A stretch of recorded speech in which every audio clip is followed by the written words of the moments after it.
According to the Treatment Advocacy Center, schizophrenia affects nearly 2.6 million Americans per year. But what is schizophrenia? Some might describe schizophrenia as just hearing some voices in your head, but the truth goes way deeper than just this. Schizophrenia is a complex and often misunderstood mental illness. In this speech, I'll describe the 2 types of symptoms of the disorder and the 5 subtypes of the disorder. There are 2 types of symptoms that come with schizophrenia. The first group is called psychotic symptoms. According to National Institute of Mental Health, psychotic symptoms include altered perceptions, abnormal thinking, and odd behaviors. People with psychotic symptoms may lose a shared sense of reality and experience themselves and the world in a distorted way. The other type of symptoms are negative symptoms.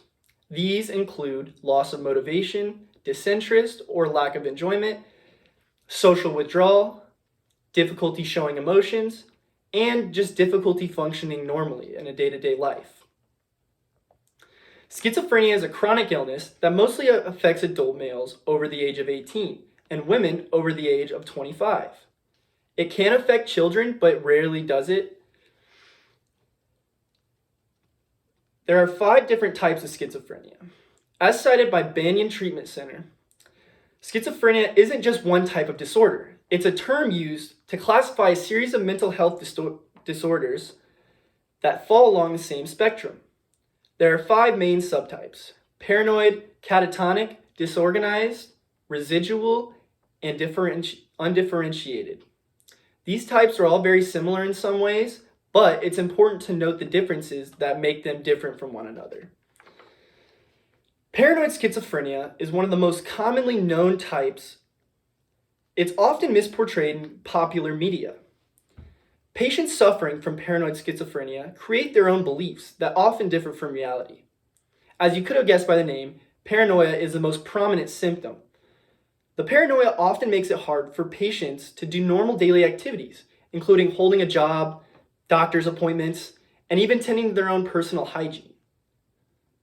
Catatonic schizophrenia is an altered state of schizophrenia that is very rare.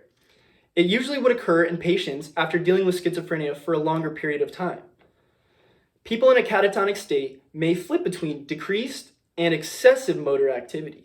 This includes symptoms of mutism, which means limited verbal response, symptoms of a stupor, which means no interaction with surrounding environment, and then more things past those. Disorganized schizophrenia can be described, but not limited to, abnormal behaviors that are nonsensical and have no logic. Patients with this type may experience socially unacceptable reactions, depression, and even delusional obsessions.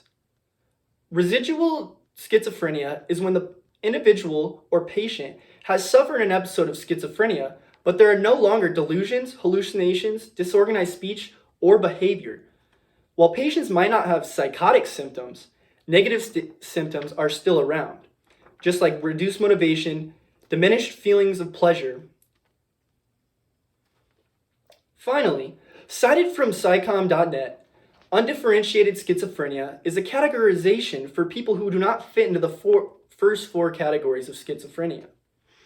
While such individuals do experience significant delusions, hallucinations, disorganized speech, or disorganized/catatonic behavior, their symptoms are not predominantly positive or movement disordered.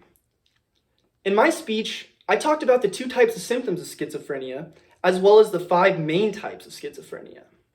Overall, schizophrenia is very fascinating, yet it's very terrifying hearing all the effects it could have on you.